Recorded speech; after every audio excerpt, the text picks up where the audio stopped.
세상엔 미스테리가 많죠. 경찰의 미스테리도 있고요. 그러니까 수사의 미스테리죠. 그 살인사건이 발생했는데 이상한 결론으로 수사가 마무리되고 납득이 못하는데 그게 20년, 30년 지나서 밝혀진다. 미제의 사건이 밝혀졌다. 이런 기사도 있었고요. 살인의 추억도 그런 거 아닙니까? 화성 연쇄살인범이 미제 사건으로 됐는데 나중에 밝혀지고. 정치적으로도 그렇습니다. 그때 그게 왜 묻혔지? 그런데 그게 30년 지나서 기밀문서가 해제되면서 외교문서가 해제되면서 밝혀지는 거. 예를 들어서 북한의 남침, 우리 주사파들은 북침이라고 그러고 김일성도 북침이라고 그랬는데 나중에 스탈린과의 그 문서가 나오면서 북침 밝혀지고 이런 게 한두 가지가 아닙니다. 근데 최근에 미제 사건은 허겸 기자가 단독 보도한 선관위의 계엄군이 들어가서 중국 스파이들을 잡아서 오키나와로 압송을 했는데 한미 합동작전이었다. 이거가 사실이냐 아니냐인데요. 미제 사건으로 지금 남아있는데 그때 이제 좌파들이라든가 어정쩡한 신문들에서 주장하는 거는 그게 가짜다. 왜냐하면 주한미군 사령관이 그런 사실 없다고 밝혔다. 그러니까 그건 가짜다. 이렇게 치부해버렸는데 그럼 주한미군 사령관이 그런 비밀 작전을 알고 있었겠느냐? 그렇죠. 그럼 주한미군 사령관까지 알게 할 작전인 건 비밀 작전이 아니죠. 그리고 헌법재판소에서 윤석열 대통령 탄핵 재판이 있고 그다음에 그 이후에 지금도 막 수사가 벌어지고 있고 특검에서 막 쑤시고 있잖아요. 그런데 왜 윤석열 대통령은 내란으로 지금 몰리는데 지금 내란죄로 구속한 거 아니에요? 헌재는 재판에서는 내란죄를 빼고 하고 그 다음엔 또 특검에서 내란죄를 집어넣고 기소할 때는 내란죄라고 난리치고 해놓고 막상 재판에서 공소장에 내란죄를 뺐어요. 그러더니 지금 특검에서는 또 내란죄를 몰고 가요. 이것저것 다 이상하다. 그리고 제일 이상한 거는 윤석열 대통령이 왜 거기에 대해서 침묵하고 있느냐. 계엄을 했는데 그리고 계엄할 때 두 가지 분명히 내세웠잖아요. 하나는 반체제 세력들 척결, 두 번째는 부정선거잖아요. 그런데 부정선거에 대해서 왜 입을 닫고 있느냐. 허겸 기자는 이제 출국 금지되고 여기에 대해서 지금 수사도 받고 있고 그런데 결과가 나오겠지만 허겸 기자 얼마 전에 만났는데요. 100% 사실이라고 그러더군요. 자기가 단독 기사 계속 여러 번 썼잖아요. 근데 지금 스카이랠리에서 쫓겨나다시피 해서 한미일보를 창간했는데 김영 기자와 함께 김영 기자가 한미일보에 이런 분석 기사를 썼네요. 두 개의 서사. 마시는 알부민 남재현 원장이 직접 배합한 건데요. 혈액 운반에 좋고요. 간과 심장 컨디션 개선하고 단백질 공급합니다. 피로 회복에 좋고요. 이봉규TV 단독 혜택입니다. 2+1 한정 특가인데요. 하루 한 병이면 충분합니다. 알부민 좋은 거 아시죠? 애국 기업이에요. 또 남재현 화이팅. 하나의 사건이라는 겁니다. 12.3 계엄이 하나의 사건인데 진영에 따라서 달리 서사가 있다는 거죠. 첫 번째 간첩단 체포인가? 내란 시도인가? 보수우파 내지는 부정선거를 밝히는 입장에서 저 같은 사람 입장에서는 간첩단을 체포했다는 사실 그 기사에 무게를 두잖아요. 근데 이제 저쪽 민주당과 주사파 내지는 그쪽 세력들은 윤석열 대통령이 그때 내란을 시도했다는 거죠.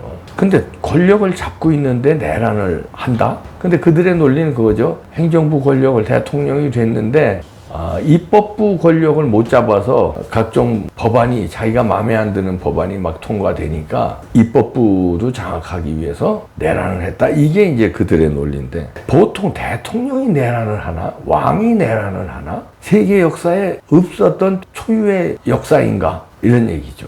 그 김영 기자가 지금 주제를 던진 거예요. 그 사실이 간첩단 체포인가? 내란 시도였나? 이게 미제의 숙제라는 거죠. 근데 이제 김영 기자와 허겸 기자는 간첩단 체포라는 건 확실히 100% 사실이다 이렇게 믿고 있고 왜 이거를 정반대 해석이 가느냐 분석을 또 해놓은 거예요. 그 왜 하필 선관위에 계엄군을 투입했느냐?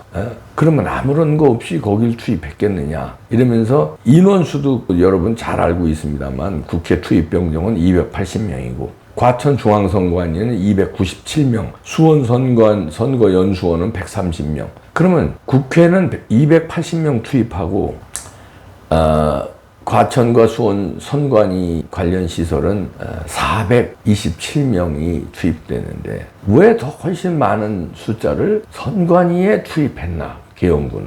이게 수수께끼라는 거죠. 그리고 여기에 대해서 윤석열 대통령은 입을 닫고 있는 것도 수수께끼고요. 민주당 지지자들이나 민주당의 해석은 그거죠. 선거관리 권력을 교체해서 정권 교체를 차단하려는 시도다. 아야, 미치겠다. 그러니까 윤석열 대통령이 선관위를 장악해가지고 민주당 정권이 앞으로 못 나오게 하려는 내란 시도였다. 그걸 내란으로 보는 거예요. 그러나 우리 보수 진영의 해석은 그거죠. 선관위는 이미 외부 해킹이 많고 부정선거 증거가 많은 그런 집단이었기 때문에, 표본이었기 때문에 중국 간첩단 체포의 일환이었다. 이렇게 우리는 보고 있잖아요. 그러니까 한 사건을 두고, 계엄이라는 한 사건, 선관위에 계엄군이 침투한 사건을 두고 이렇게 해석이 다른 거다, 이런 얘기죠. 두 개의 서사의 하나의 사건이다. 크게 두 가지로 엇갈리고 작게는 세 갈래로 엇갈린다고 김영 기자가 분석을 내놨네요. 민주당과 특검의 서사는 계엄은 내란이었다, 내란을 실행한 거다, 이렇게 보고, 보수 진영의 서사는 계엄은 정치적 압박의 산물이었다, 정치적 압박의 산물이었다. 그건 반체제 인사 압박, 그 다음에 계몽령까지 있는 거죠. 그 다음에 허겸 기자의 이 보도한 거, 단독 기사 여러 번 써놓은 거, 그거의 서사는 계엄은 간첩단 검거를 위한 국가 안보 작전이었다, 비밀 작전이었다, 이런 거죠. 이 작게는 세 개, 크게는 두 개의 갈래다. 하나의 12월 3일에 하나의 사건이 작게는 세 개, 크게는 두 개로 서사가 갈렸다. 이런 그 한국 정치사의 최대 미제 사건으로 남았다. 아직까지 풀리지 않잖아요. 앞으로 풀리겠죠. 그런데 이런 거는 이번에 이거 말고도 여러 가지 많습니다. 미제 사건으로 남는 게. 그러면 이 미제 사건을 누가 풀 것이냐? 그래서 우리는 기대하는 게 이제 트럼프에 기대하는 거 아닙니까? 왜 트럼프에 기대하냐면 허겸 기자의 보도, 계엄은 간첩단 검거를 위한 국가 안보 작전이었다는 이 허겸 기자의 보도 서사, 본인이 100% 팩트라고 그러고, 그때 당시에 스카이데일리 대표였던 조정진 대표도 팩트라고 그러고, 그리고 한 번이 아니라 여러 번에 걸쳐서 단독 기사가 나갔고, 정황상 그게 그렇지 않으면 계엄이 왜 했겠느냐, 이런 또 정황상 우리의 또 추리도 얹어져서 그걸 그렇게 보고 있는데, 그렇다면 트럼프는 우리가 기대하는 거는 여기서 못 밝히니까, 못 밝혔으니까 윤 대통령이 구속되고 부인 김건희 여사도 구속된 저런 치욕스러운 탄압을 받으면서도 안 밝히니까 윤석열 대통령한테 우리가 기대를 못하는 거 아니에요. 저간의 사정이 있다. 근데 저간의 사정이 뭐냐 이거죠. 아니면 아니다. 내가 이럴 수 있죠. 100번 양보해서. 선관위가 그 부정선거 하는 거는 정황을 다 잡고 있었는데, 그래서 서버를 털라고 그랬는데 실패했다. 털라고 계엄군이 들어갔는데 들어가 보니 털 수가 없었다. 아니면 털었는데 아무것도 없다. 100번 양보해서. 그럴 수는 있겠죠. 그래서 윤 대통령이 입을 닫았다. 왜냐하면 뭐 증거를 잡으러 들어갔는데 못 잡았어. 잡으러 들어갔다는 말도 하기도 뭐하고 보니까 그냥 입 다물고 있다. 100번 양보해서 그렇다. 저들은 그렇게까지 양보할 수도 있더라고요. 그렇게까지는 보더라고. 근데 우리는 그렇게 안 본다고. 저간의 사정이 있다. 밝히지 못하는. 저는 이제 그렇게 해석을 하는데, 그렇게 추리를 합니다. 그 저간의 사정이 뭐냐? 어떤 미국과의 합동작전을 그게 벌인 게 사실이라면, 허겸 기자의 보도가 사실이라면 상대방하고 조율해서 그 작전에 말하자면 주체는 오히려 더 미국이 크잖아요. 왜냐하면 미국이 압송을 했으니까. 그냥 미국의 주도하에 한 거 아닙니까? 선관위에서 중국 간첩단 잡아서. 왜냐하면 우리는 중국 간첩단을 못 잡아요. 한국 법에는 북한의 간첩 말고는 해외 스파이를 잡아서 현행범으로 체포할 수 있는 그 법이 없답니다. 그것도 참 문제인데. 그래서 미군이 잡아서 같이, 그러나 합동작전이었지. 주일 미군 기지로 그래서 뺐다. 이게 이제 허경 기자의 보도인데 그게 사실이라면 그렇다면 윤석열 대통령이 미국에서 먼저 까기 전에 당신이 까기는 어려울 수 있다. 그게 저간의 사정이다. 우린 또 그렇게도 한번 추리를 해보는 거 아니에요? 그러나 우리가 바라는 건 트럼프가 안 밝히면 윤석열 대통령이 그 진실을 토해내라. 그리고 우리나라를 살려라. 이것도 또 우리가 바라는 거지만 그 전에는 또 트럼프가 진실을 밝혀주기를 또 바라는 거 아니에요. 그런데 트럼프는 비즈니스맨입니다. 국가 통치도 비즈니스적으로 천재적인 그 수완을 발휘해요. 그러니까 미국의 국익이 그냥 거기에 초점을 맞춰서 그건 당연할 거 아닙니까? 한국의 대통령이면 한국의 국익을 위해야지 미국의 국익을 위해서 양보하겠습니까? 마찬가지로 미국의 대통령이니까 미국의 국익을 위하겠죠. 근데 미국의 국익을 위해서 그걸 밝히는 것보다 그걸 칼집에 넣고 중국을 손보고 한국에서 더 뜯어내고 이런 게 미국의 국익이라면 지금은 안 밝히고 가지고 있는